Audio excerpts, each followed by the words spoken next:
tema que estaremos tratando el día de hoy se llama No hay ni uno bueno. En la clase anterior sobre el autoengaño, se vio que los judíos se jactaban de su relación con Dios, solo porque confiaban en la ley de Dios. Instruían a los que ignoraban sobre la ley y también a los niños, pero enseñaban a otros y no se enseñaban a sí mismos. Se sentían orgullosos de conocer la ley, pero deshonraban a Dios porque la quebrantaban constantemente. Una cosa es conocer la ley y otra cosa es obedecerla. Por eso Pablo menciona lo que es un verdadero judío. No es el que nació de padres judíos, ni el que se circuncida. La circuncisión era una señal externa para el pueblo judío. Los niños eran presentados al 8º día en el templo, y de esta manera se le cortaba el prepucio, que es como una tela que cubre justamente el órgano del varón. Y de esta manera era una señal del pacto que Dios había hecho con su pueblo, pero eso no salva a nadie. Entonces, lo que el Señor nos enseña a través de la carta de Pablo es que un verdadero judío es aquel que tiene el corazón recto ante los ojos de Dios.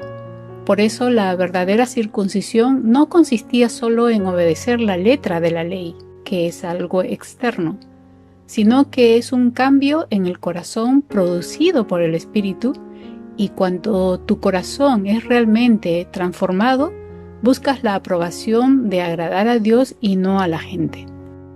Nosotros también podemos ser verdaderos judíos, pero no se refiere a lo físico, sino en el ámbito espiritual. Por ejemplo, Abraham tuvo fe en Dios. Dios le había dado una promesa a Abraham, que en él serían bendecidas todas las naciones de la tierra. Y por eso la fe que tuvo Abraham en Dios es la misma fe que nosotros también tenemos en el mismo Dios. Ahora, nosotros tenemos esa fe en el Señor y esta vida nueva nos permite justamente ser descendientes de Abraham, no porque seamos judíos, sino por la fe en Dios. De esta manera llegamos a ser descendientes espirituales, porque así como Abraham tuvo fe en Dios, nosotros a través de la obra redentora de Jesús tenemos fe en el mismo Dios. El Señor le prometió a Abraham que en él serían benditas todas las naciones de la tierra. Y somos bendecidos porque creemos en el mismo Dios que Abraham creyó. La palabra de Dios nos confirma este nuevo pacto que hizo Jesucristo, que hace posible que nosotros pertenezcamos a este pueblo. Y en Mateo 26:28 dice lo siguiente: porque esto es mi sangre del nuevo pacto que por muchos es derramada para remisión de los pecados. Esa palabra muchos se refiere también a los que no somos judíos, pero somos salvos por la fe en Jesús, quien nos ha redimido de pecado. Somos rescatados de la esclavitud.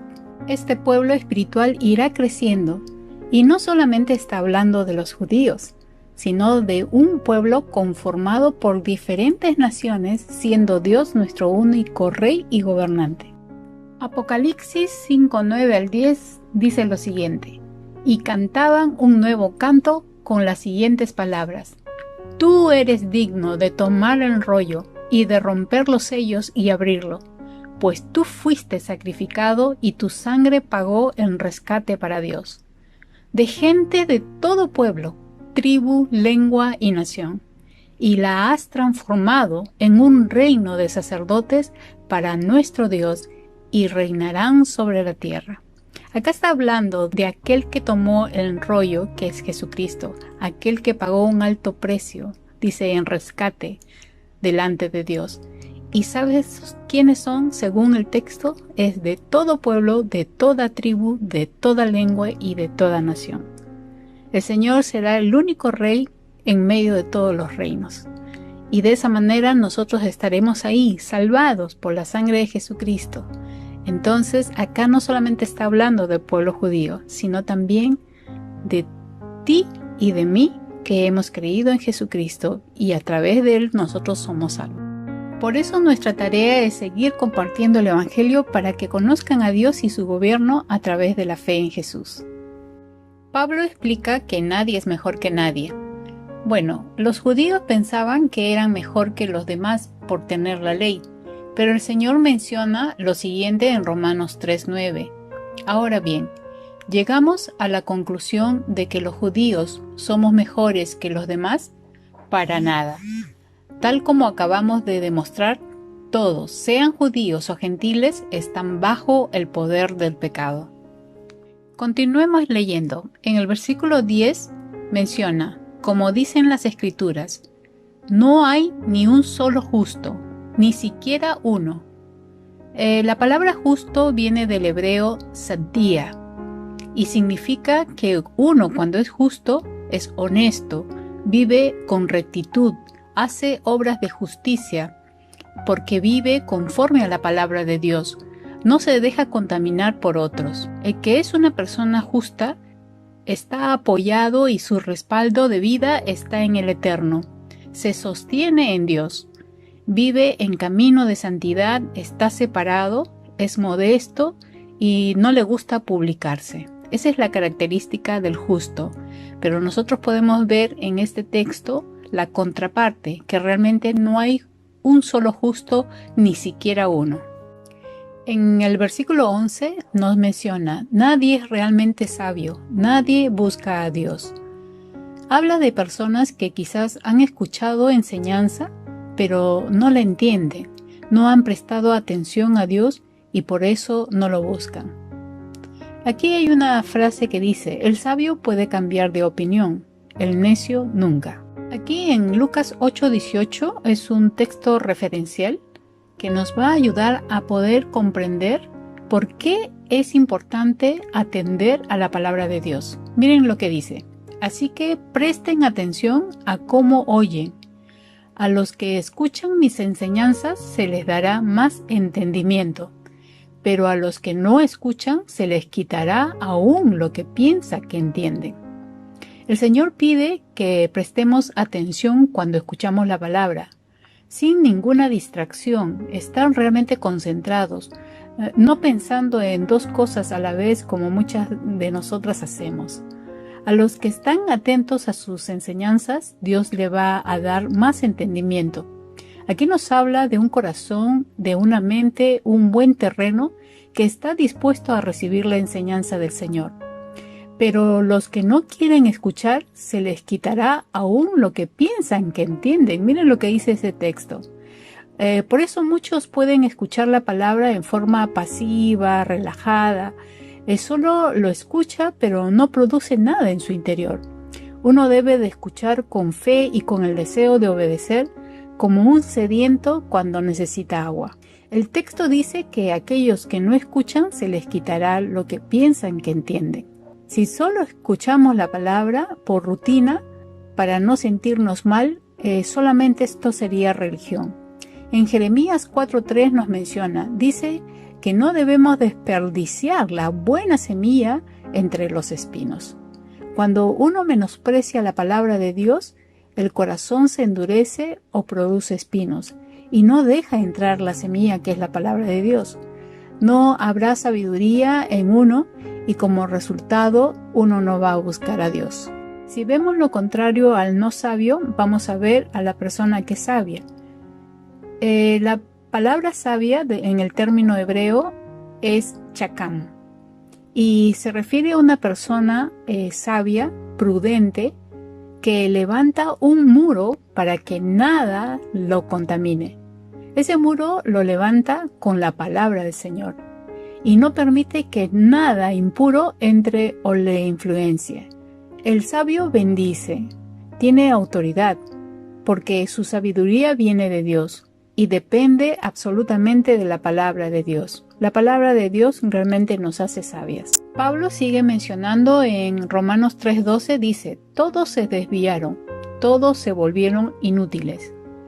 Si está hablando de desvío es porque sabían lo que era correcto, pero lo dejaron para hacer justamente lo incorrecto. La palabra inútil se compara con una fruta podrida que no se puede ya comer y que realmente se echó a perder. Cuando un corazón se desvía, se inutiliza. No sirve para nada, porque no ayuda a construir. Algunos lo llaman los agujeros del barco. El texto sigue diciendo, no hay ni uno que haga lo bueno, ni uno solo. El que hace lo bueno es porque tiene la intención de hacerlo. El que hace lo bueno es como un recipiente que ha permitido que entre la buena semilla de la palabra y llene la vasija de su vida, y cuida que permanezca en su corazón. Pero si no hay un resultado bueno es porque detrás hay un corazón malo. Continuamente su pensamiento está en conflicto, porque no está siendo retroalimentado ni por la fe en el Señor ni tampoco por la palabra. Si seguimos leyendo en el versículo 13, miren lo que dice. Lo que hablan es repugnante, como el mal olor de una tumba abierta. Su lengua está llena de mentiras. Entonces, las mentiras o la forma de hablar incorrecta es un mal olor delante del Señor. Cuando uno habla mal, insulta, agrede, se queja, dice cosas inapropiadas, es como que tus pensamientos han estado así en remojo en un ataúd que se está pudriendo, ¿no? ¿Por qué? Porque el resentimiento, la amargura, el odio que podamos nosotros tener o situaciones que no hemos resuelto van dañando nuestro corazón, pero también nuestros pensamientos. Entonces, si nuestros pensamientos realmente hablaran, ¿no? Apestaría como el mal olor de una tumba abierta. Como decía un pensador, ¿no? Si hubiera fotógrafos que tomarían fotos a nuestros pensamientos, nadie quisiera estar con nosotros, ¿no? Porque de ahí viene todo. Entonces miren lo que está mencionando el Señor a través de este versículo. Y miren lo que produce estos pensamientos, ¿no? Porque estos pensamientos cuando salen por la boca definitivamente van a dañar. Y entonces el versículo nos está mencionando la característica de lo que sale de nuestra boca. Y dice, veneno de serpientes gotea de tus labios, su boca está lleno de maldición y amargura, ¿no? Entonces está hablando de palabras que salen para hacer daño. Las ofensas se graban en el alma por mucho tiempo y a veces esas ofensas van a acompañar a la persona ofendida hasta el día de la muerte, ¿no? Entonces, ¿qué tenemos que cuidar realmente de lo que estamos hablando? Pero acá está hablando de que el veneno que sale de la serpiente es para matar, es para dañar. Y igualmente nosotros podemos tener esa característica cuando hablamos mal, ¿no? Si una persona ha sido ofendida, mientras esa persona viva con esa ofensa que tú has podido mencionar en algún momento, tiene ese efecto del veneno, ¿no? Que va matando y deteriora la vida de la otra persona. Pero sabemos que Dios nos ha dado un arma que se llama el perdón, que es justamente el antídoto que quita ese veneno. El versículo 3:15 nos dice, se apresuran a matar. Si aborreces, matas. Si menosprecias, matas. Si hay reacciones de odio, matas. Hasta hay miradas que matan, ¿no? Como dice una frase muy popular. Pero vamos a ver en lo que menciona Primera de Juan 3:15, que también da referencias sobre lo que es el homicidio, ¿no? Y acá menciona de que en el 3:14, específicamente en 1 de Juan, dice, nosotros sabemos que hemos pasado de muerte a vida, en que amamos a los hermanos. El que no ama a su hermano permanece en muerte. Todo aquel que aborrece a su hermano es homicida. Y sabéis que ningún homicida tiene vida eterna permanente en él. Entonces, acá no solamente es la acción misma o literal de matar a alguien, sino que también cuando nosotros aborrecemos o odiamos a alguien, también estamos siendo homicidas según la perspectiva de Dios en cuanto a nuestro sentir para con esa persona. Entonces tenemos que analizar y ver si es que hay algún resentimiento o odio o aborrecemos o menospreciamos a alguien, ¿no? Porque también estaríamos faltando a esta parte de la palabra. En el versículo 16 el Señor sigue describiendo el perfil de la humanidad y dice, siempre hay destrucción y sufrimiento en sus caminos. Una vida así, claro que va a destruir a otros, ¿no? Una persona con problemas de pecado no puede ayudar a otra persona. Es pretender que un ciego guíe a otro ciego. Como dice la palabra, ambos van a caer en el hoyo. Y en el versículo 17 sigue añadiendo, no conocieron camino de paz. Habla realmente de una vida que en su trayectoria, en su entorno, en la vida cotidiana, en su familia, no supieron lo que es el camino de paz.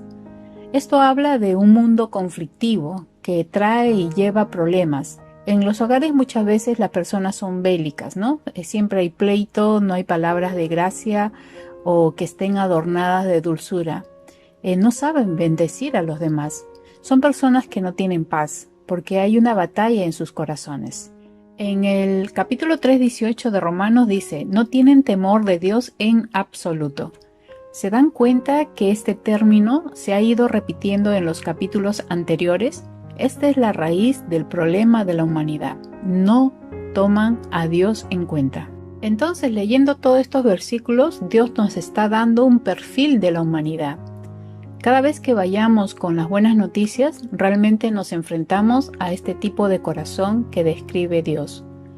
Y aunque la gente por lo general dice, bueno, yo soy buena gente o no he hecho nada malo a nadie, pero realmente la descripción que está dando Dios es la realidad de cada persona, ahí aún incluyéndonos nosotras. Por eso es que el Señor nos sacó de un pozo, ¿no? Un pozo muy profundo. Cada uno de nosotros conocemos nuestra historia, sabemos de dónde procedemos y es por eso que vino el Señor a salvarnos. Y gracias a Dios de que lo ha hecho, ¿no? En el versículo 19 y 20 podemos leer lo siguiente. Obviamente, la ley se aplica a quienes fue entregada, porque su propósito es evitar que la gente tenga excusas y demostrar que todo el mundo es culpable delante de Dios. Bueno, la ley justamente revela cuáles son nuestras faltas, cuál es el pecado y nos hace ver justamente que nosotros no tengamos excusas, porque la humanidad se excusa fácilmente, ¿no? Pero la ley hace salir a la luz lo que realmente tenemos en el corazón. Y en el versículo 20 dice, pues nadie llegará jamás a ser justo ante Dios por hacer lo que la ley manda. La ley sencillamente nos muestra lo pecadores que somos. Entonces vemos acá que la ley realmente demuestra que todo el mundo es culpable delante de Dios. Y también porque si todos se creen correctos, no tendría sentido que haya ley. Pero la ley revela lo que hay en nuestro corazón. La ley no nos limpia de pecado, solo nos muestra el pecado que hay en nosotros. En conclusión, Dios ha sacado la máscara del corazón de la humanidad a través de este pasaje y nos hace ver una radiografía del corazón del mundo. Pero tú y yo, querida hermana, hemos sido rescatadas por Jesús. Debemos realmente de marcar la diferencia en este mundo, que no es nuestro mundo. Nosotras pertenecemos a un reino donde Dios es nuestro único gobernante. Nuestra misión es hablar de nuestro Rey que transforma nuestras vidas. Recuerda que Jesucristo vino a deshacer las obras del diablo. Y a través de la salvación que Jesús nos ha dado, entonces nosotros hemos sido trasladadas, este reino de Satanás, hemos sido trasladadas al reino de Dios. Y por lo tanto tenemos que marcar la diferencia en medio de este mundo. No podemos acoplarnos al sistema de este mundo, sino que tenemos que marcar la diferencia, porque la misma palabra nos enseña que nosotros somos cartas escritas no con tinta, sino con el poder del Espíritu Santo. Entonces nosotros somos un mensaje de luz y vida también a los demás, porque nosotros ya conocimos a Jesús como nuestro Señor y Salvador. Y esa es nuestra misión, ¿no? De poder expandir el reino de Dios aquí en la tierra a través de la buena noticia. No podemos cruzarnos de brazos. A veces parece que estamos todavía viviendo aquí en el mundo con todo este sistema, pero nosotros ya pertenecemos al reino de Dios y debemos de predicar y expandir sobre ese Rey que es Dios sobre nuestras vidas y la salvación que nos extendió a través de Jesucristo.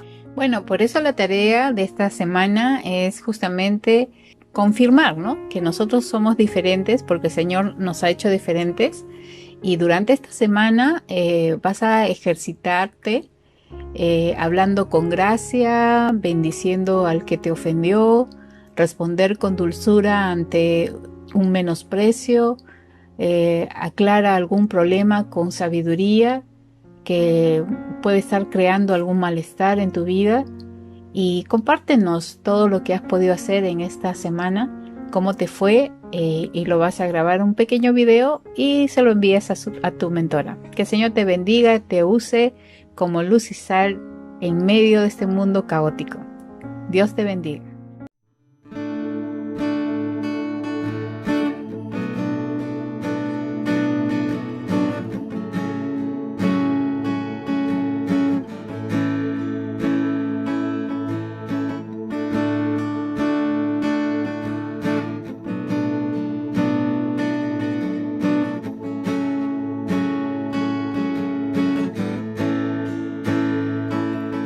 Oigo ángeles cantando, Santo, Santo, Santo es el Señor.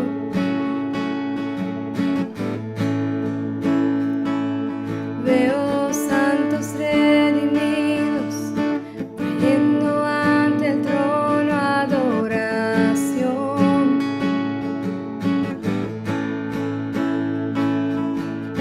Y hoy los redimidos anhelan con el corazón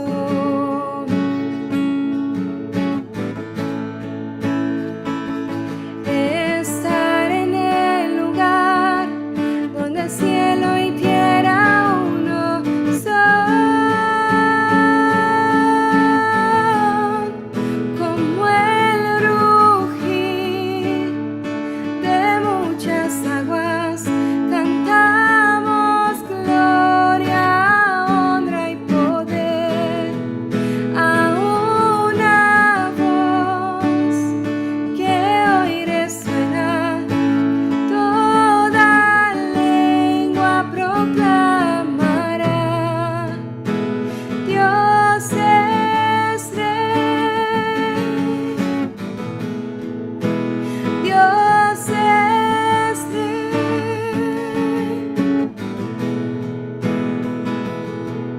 Anhelamos de naciones, declarando que eres sobre todo Rey. Todo reino y gobierno, rindiendo sus coronas a tus pies. Toda gloria y majestad en cielo y tierra por igual.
votarei, Senhor. Arriba tua circunstância, votarei, Senhor. Oh, votarei, Senhor. Canta junto conosco, misa, votarei, Senhor.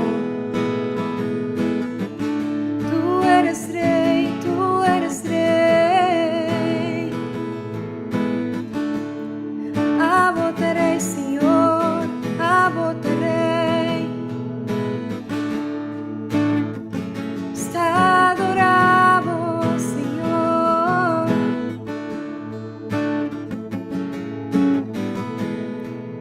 Como el rugir de muchas aguas, cantamos gloria, honra y poder a una voz que hoy resuena. Toda lengua proclamará que Dios es Rey. Dios es Rey. Dios es Rey. Dios es Rey. Votarei, Senhor.